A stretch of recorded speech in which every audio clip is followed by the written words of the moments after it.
السلام علیکم عزیز طلباء و طالبات، میں آپ کا دینیات ٹیچر رافت اللہ برق گورکھپوری آپ سے مخاطب ہوں۔ آپ اپنی دینیات کی کتاب میں صفحہ نمبر 43 سبق نمبر 11 نماز کی اصطلاحیں کھول لیں اور غور سے دیکھیں۔ میں ریڈنگ کر رہا ہوں، وضاحت بھی کرتا جاؤں گا ساتھ ساتھ، اور آپ اسے غور سے سنیں، یاد کر لیں۔ یہ اصطلاحیں دی ہوئی ہیں، ان کو سوال جواب کی شکل میں خود ہی کتاب میں لکھا ہوا ہے، اسے آپ زبانی یاد کر ڈالیں۔ نمبر 1، تکبیر تحریمہ۔ نماز شروع کرتے وقت اللہ اکبر کہنا۔ اس تکبیر کو تکبیر تحریمہ اس لیے کہتے ہیں کہ اس کے ذریعے سے بہت سی جائز باتیں حرام کر لی جاتی ہیں، جیسے کھانا پینا، بات چیت کرنا وغیرہ۔ جب آدمی نے تکبیر تحریمہ کہا اور دونوں ہاتھ کانوں تک اٹھا کر باندھ لیا تو گویا کہ اس نے اپنے لیے ساری چیزیں حرام کر لی۔ وہ چیزیں جو جائز چیزیں ہیں انہیں بھی حرام کر لی، جیسے کھانا پینا، بات چیت کرنا وغیرہ، یکسو ہو گیا وہ اللہ کی جانب۔ نمبر 2، قیام۔ قیام کا مطلب ہے کہ نماز میں تکبیر تحریمہ کے بعد کچھ دیر سیدھا کھڑا ہونا۔ جو سیدھا کھڑا ہوتے ہیں، کھڑے ہو کر کے نماز پڑھتے ہیں، اسے قیام کہتے ہیں۔ قرات، نماز میں قرآن شریف کا کچھ حصہ پڑھنا، اس کو قرات کہتے ہیں۔ یہ آپ یہیں سے زبانی یاد کر لیں، یہ اصطلاح ہے۔ رکوع، قرات کے بعد جھکنا، اسے رکوع کہتے ہیں۔ سجود، پیشانی اور ناک زمین پر ٹیک دینا۔ قاعدہ، نماز میں اتحیات پڑھنے کے لیے بیٹھنا۔ 3 یا 4 رکعت والی نماز میں 2 قاعدے ہوتے ہیں، پہلے کو قاعدہ اولا اور دوسرے کو قاعدہ اخیرہ کہتے ہیں، اور 2 رکعت والی نماز میں ایک ہی قاعدہ ہوتا ہے۔ تسمیع، رکوع سے اٹھتے وقت سمیع اللہ لمن حمدہ کہنا، اس کو تسمیع کہتے ہیں۔ تحمید، ربنا لک الحمد کہنا، اسے تحمید کہتے ہیں۔ تسبیح، رکوع میں سبحان ربی العظیم اور سجدے میں سبحان ربی الاعلیٰ کہنا، اسے تسبیح کہتے ہیں۔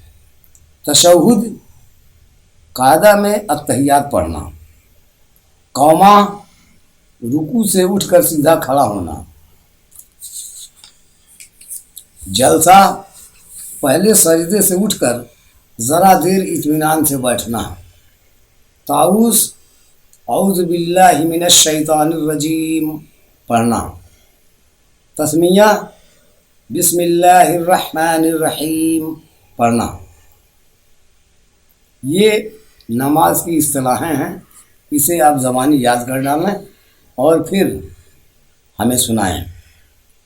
اب اس کے بعد کتاب میں آگے کیا ہے دیکھیں۔ سری اور جہری نماز۔ سری اور جہری نماز، اس کا مطلب یہ ہے کہ جو نماز میں آہستہ پڑھی جاتی ہیں، جیسے عصر کی نماز اور ظہر کی نماز، یہ سری کہی جاتی ہیں۔ اور جہری، جیسے مغرب کی نماز، فجر کی نماز اور عشاء کی نماز، جس میں قرات زور سے کی جاتی ہے اسے جہری، اور جس میں آہستہ پڑھتے ہیں اسے سری کہتے ہیں۔ بعض نمازوں میں امام قرات زور سے کرتے ہیں اور بعض میں آہستہ۔ جن نمازوں میں قرات آہستہ ہوتی ہے وہ سری نمازیں کہلاتی ہیں، جیسے ظہر اور عصر کی نمازیں، اور جن میں قرات زور سے کی جاتی ہے وہ جہری نمازیں کہلاتی ہیں، جیسے مغرب اور عشاء اور فجر کی نمازیں۔ اس کے بعد ہے تعدیل ارکان۔ نماز کے تمام ارکان کو ٹھیک ٹھیک اطمینان کے ساتھ ادا کرنا۔ قوما میں اتنی دیر کھڑا ہونا اور جلسہ میں اتنی دیر بیٹھنا کہ تمام اعضاء اپنی اپنی جگہ اطمینان سے پہنچ جائیں۔ سجدہ سہو، سجدہ سہو کے معنی ہے بھول کا سجدہ۔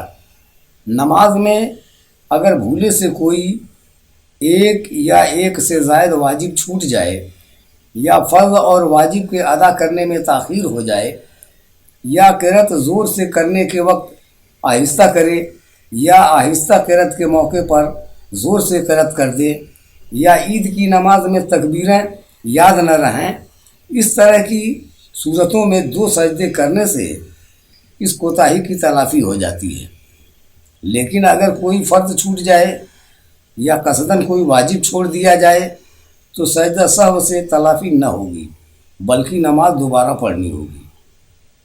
اگر واجب ترک ہونے سے سجدہ سہو نہ کیا تبھی بہتر یہی ہے کہ نماز دوبارہ پڑھی جائے۔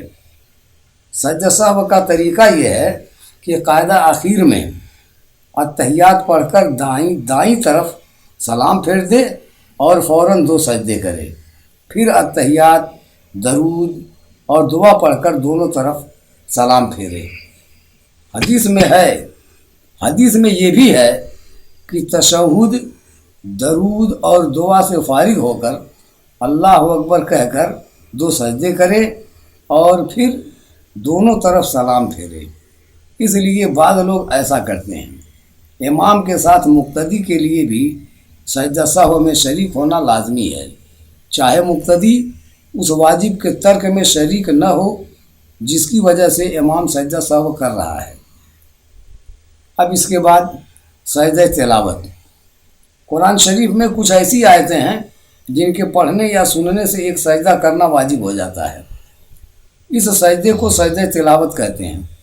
سجدے کی آیت نماز میں پڑھے یا باہر تکبیر کہہ کر سجدہ کرے۔ پورے قرآن شریف میں 15 آیتیں ایسی ہیں جن کے پڑھنے یا سننے سے سجدہ تلاوت کرنا ضروری ہو جاتا ہے۔ بعض لوگوں کے نزدیک 14 سجدے ہیں۔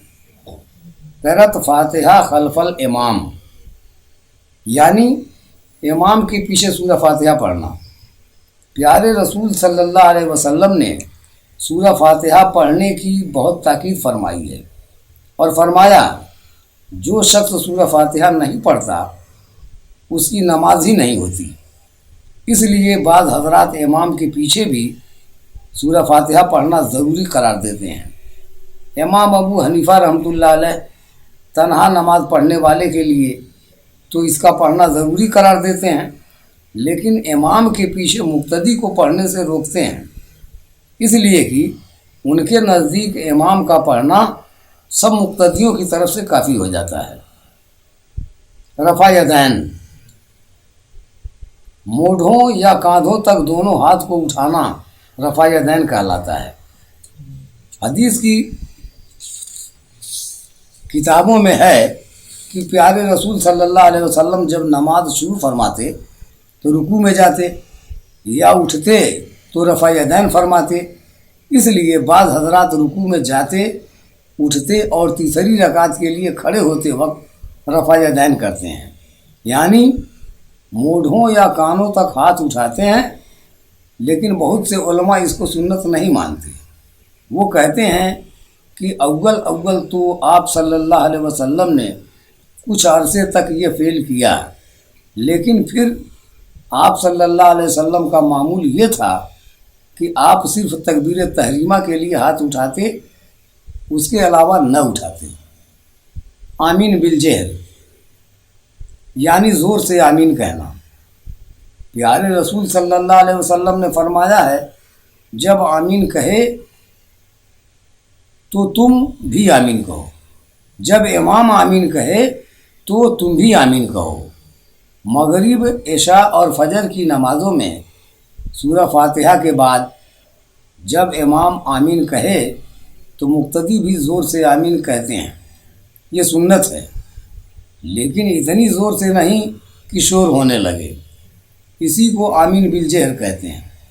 لیکن اکثر لوگ آمین آہستہ ہی کہنے کو سنت کہتے ہیں۔ سترہ، نمازی کے آگے سے گزرنا گناہ ہے، اس لیے نمازی کو اپنے آگے کوئی لکڑی وغیرہ کھڑی کر لینی چاہیے۔ ایسی لکڑی کو جو نمازی اپنے آگے کھڑی کر لیتے ہیں اسی کو سترہ کہتے ہیں۔ پیارے رسول صلی اللہ علیہ وسلم جب عیدگاہ تشریف لے جاتے تو اپنے سامنے برچی کھڑی کر لیتے تھے۔ یہ سبق پورا پڑھا اور سمجھا دیا گیا، اسے آپ اچھی طرح ریڈنگ کر لیں اور اچھی طرح سے پڑھ لیں، اور جو باتیں سمجھائی گئی ہیں انہیں ذہن نشین کر لیں۔ اس کے بعد سوالوں کے جواب لکھ کر بھیجے جائیں گے، اسے آپ کاپی میں لکھ کر پھر ہمارے پاس فوٹو کھینچ کر بھیجیے تاکہ اسے چیک کر لیا جائے۔ معانی اور اشارات جو ہیں انہیں آپ زبانی یاد کر ڈالیں۔